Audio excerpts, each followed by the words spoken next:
Bonjour à toi qui m'écoute aujourd'hui. Je m'appelle Gaël Roland et je te souhaite le bienvenu ou la bienvenue sur ma chaîne YouTube. Une chaîne qui est principalement destinée à t'informer sur la thématique de l'immigration canadienne. Aujourd'hui, nous allons aborder un sujet qui touche principalement les personnes qui souhaitent venir étudier au Canada ou qui sont en train d'étudier au Canada actuellement. Si tu as donc l'intention de venir étudier au Canada ou si tu étudies au Canada actuellement, cette vidéo te concerne au point. Et je te conseille de rester jusqu'à la fin parce que les choses vont changer. L'immigration canadienne a décidé de remettre de l'ordre dans le monde des étudiants canadiens et il a changé une règle qui fait en sorte que les étudiants ne peuvent plus se balader d'école en école comme ça a toujours été le cas avant. Donc, si tu souhaites connaître l'objectif principal de ce changement-là, je t'invite à rester jusqu'à la fin de cette vidéo. Je t'invite à t'abonner, à liker, à partager cette vidéo avec tes amis qui étudient ou qui souhaitent venir étudier au Canada. À tout de suite.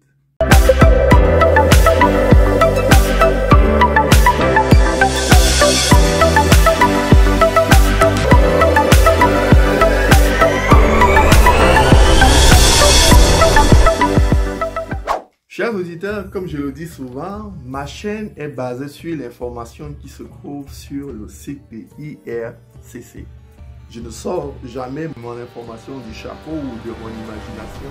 Je la prends directement sur le site de IRCC. Donc la seule façon d'être informé sur l'immigration canadienne, c'est vraiment le site de IRCC. Et également, je prends la peine de temps en temps de lire la loi et les règlements sur l'immigration canadienne. Donc, je t'invite à t'abonner à ma chaîne parce que je donne de l'information véridique.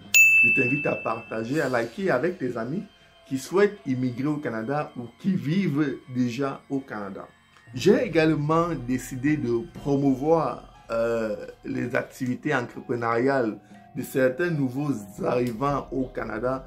Donc, si tu as une activité que tu aimerais promouvoir à travers ma chaîne, j'ai mon cellulaire qui est là. Tu peux m'appeler au 506 838 31 17. 506 838 31 17 et me fera un plaisir de promouvoir ton produit à travers ma chaîne et ceci gratuitement. Maintenant que j'ai dit ça, nous allons aborder le sujet principal de notre vidéo qui est les changements d'établissement au Canada qui ne sont plus possibles simplement en portant sa valise et en allant dans une autre ville. Chers abonnés, comme je l'annonçais, les choses ont changé au Canada pour les étudiants internationaux. Et l'honorable Mac Miller, le ministre de l'Immigration, est sorti pour annoncer plusieurs mesures. La première des mesures qui est vraiment intéressante, c'est que désormais, les étudiants internationaux peuvent travailler jusqu'à 24 heures par semaine à l'extérieur du campus. D'accord? Donc, en avril dernier, on avait enlevé la mesure qui permettait aux étudiants de travailler au-delà de 20 heures par semaine. Cette mesure avait été annulée. Donc, les étudiants, depuis avril 2024, pouvaient juste travailler 20 heures par semaine. Mais là, désormais, les étudiants internationaux peuvent travailler 24 heures par semaine pendant l'année scolaire et à l'extérieur de leur campus. Donc ça, c'est quand même une mesure que les étudiants attendaient depuis parce qu'elle avait été annoncée depuis l'été 2024. Mais là, la mesure qui fait actuellement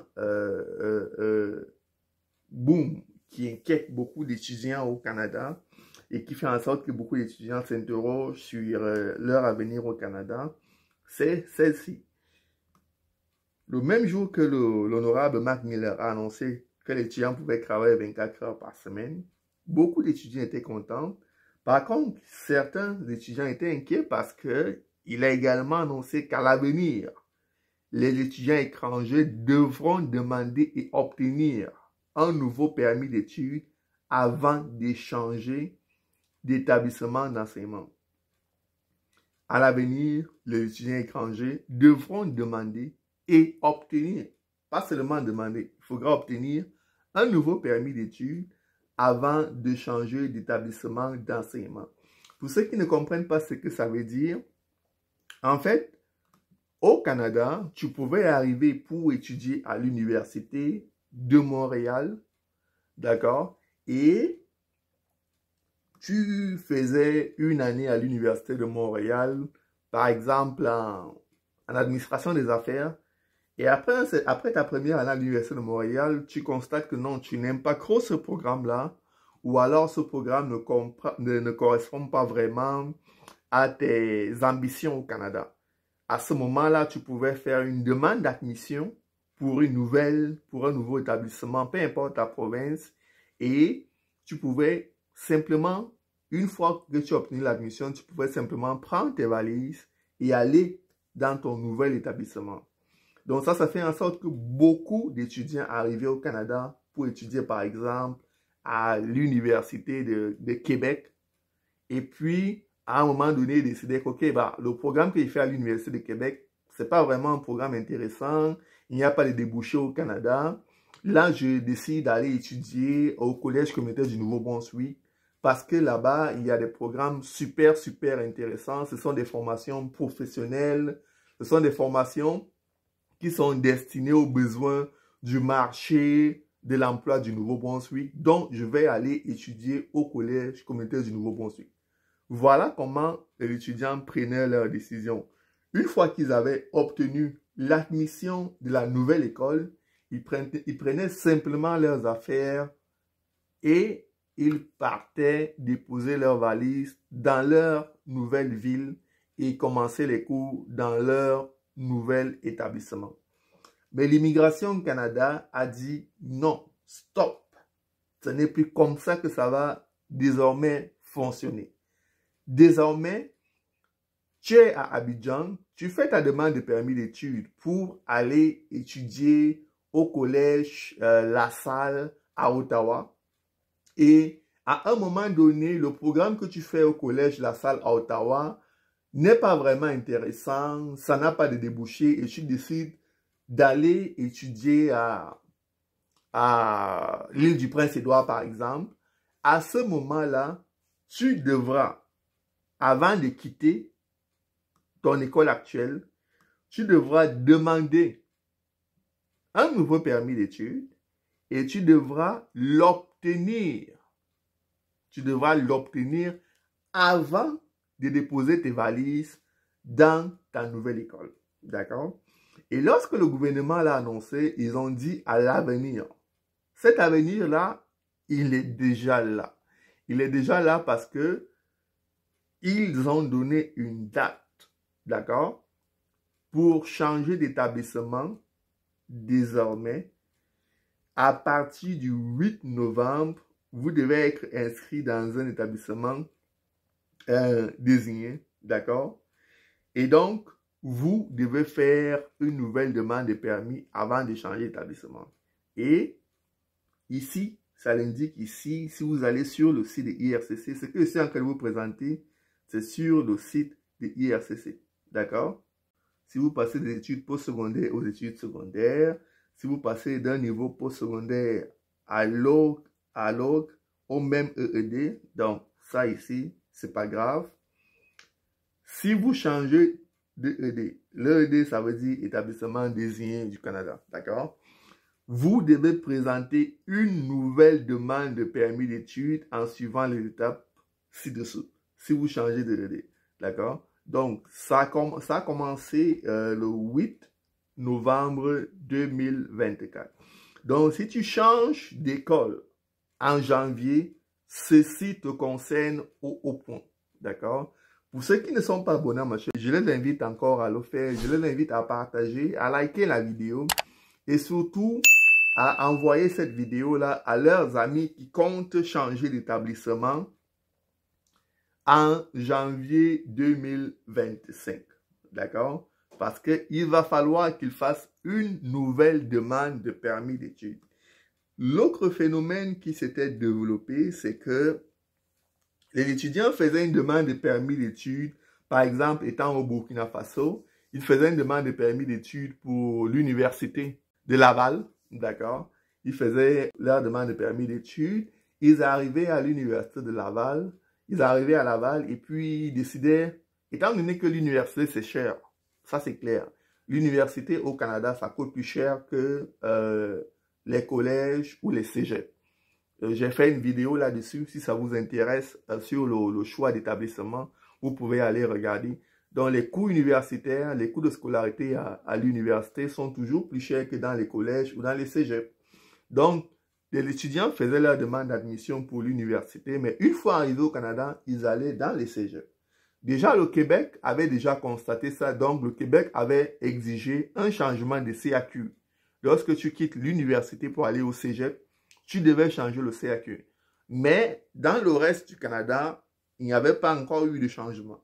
Donc, à ce niveau-là, le gouvernement canadien vient de dire stop à cette pratique-là. Donc, si tu as un permis d'études pour l'université et tu comptes aller étudier dans un collège, tu dois faire une nouvelle demande de permis d'études et tu dois d'abord obtenir ce permis d'études avant de commencer ta nouvelle formation dans la nouvelle école.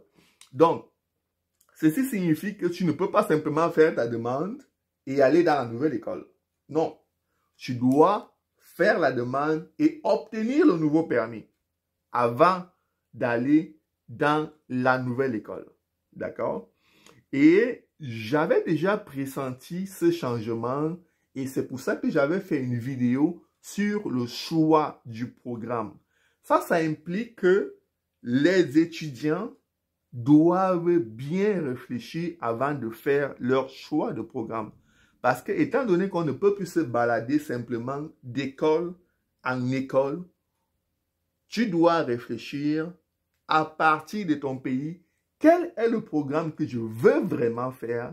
Est-ce que j'ai les moyens de payer mes frais de scolarité?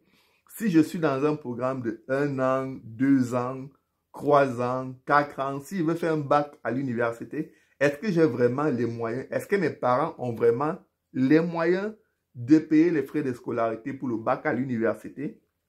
Parce que désormais, il ne sera plus possible d'arriver au Canada et de dire, OK, là, mon père n'a pas les moyens de me payer le bac à l'université, je vais aller faire une formation professionnelle dans un cégep ou dans un collège. Parce qu'à ce moment-là, tu devras d'abord faire ta demande d'admission, d'accord? Et la nouvelle pratique des écoles, c'est que quand tu fais la demande d'admission, tu dois payer une session complète,